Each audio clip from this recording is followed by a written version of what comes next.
Sa ciljem sumiranja rezultata, ali i pravljenja novih planova, Galerija naivne umetnosti je u utorak 22. januara održala svoju godišnju skupštinu.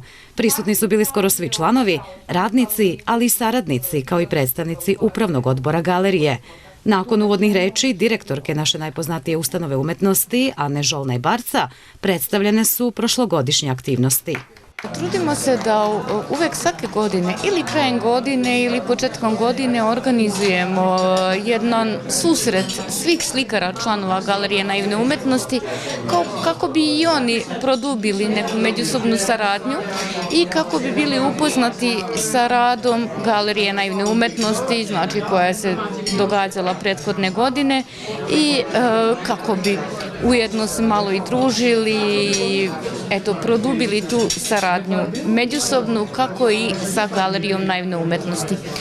Ponosni smo što je prošle godine iza nas više od 20 izložbi, a tokom ovog susreta planiramo da podelimo slikarima kalendare koje smo upravo za njih pravili sa motivima njihovih slika koje su poklanili u fond 2018. godine.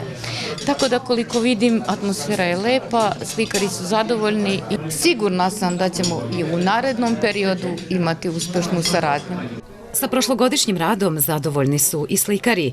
Jedan od članova galerije, slikar Pavel Cicka, je upravo u 2018. godini proslavio 40 godina stvaralaštva. Značajan jubilej će u Kovačici obeležiti u februaru ove godine. Prošla godina kao takva je bila jako plodna i bilo je dosta izložbi. 3 samostalne izložbe sam imao gdje sam proslavljao 40 godina stvaranja. Inače bile su u Slovačkoj, jedna je trebala u Kovačici, međutim zbog raznih okolnosti u decembru mjesecu nisam mogao da je otvorim i pomerili smo termin za februar mjesec.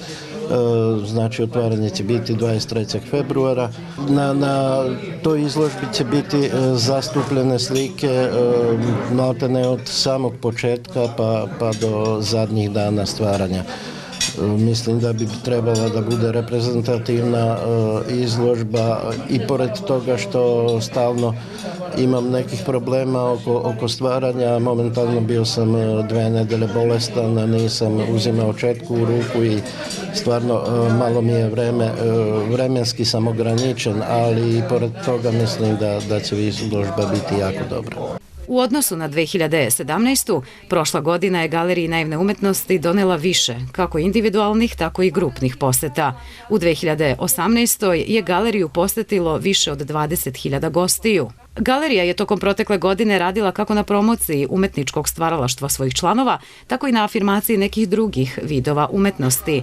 Kovačička naivna umetnost promovisana je osim u Kovačici i u drugim mestima, kako u zemlji, tako i u inostranstvu. Sa sličnim aktivnostima galerija nastavlja i u novoj godini.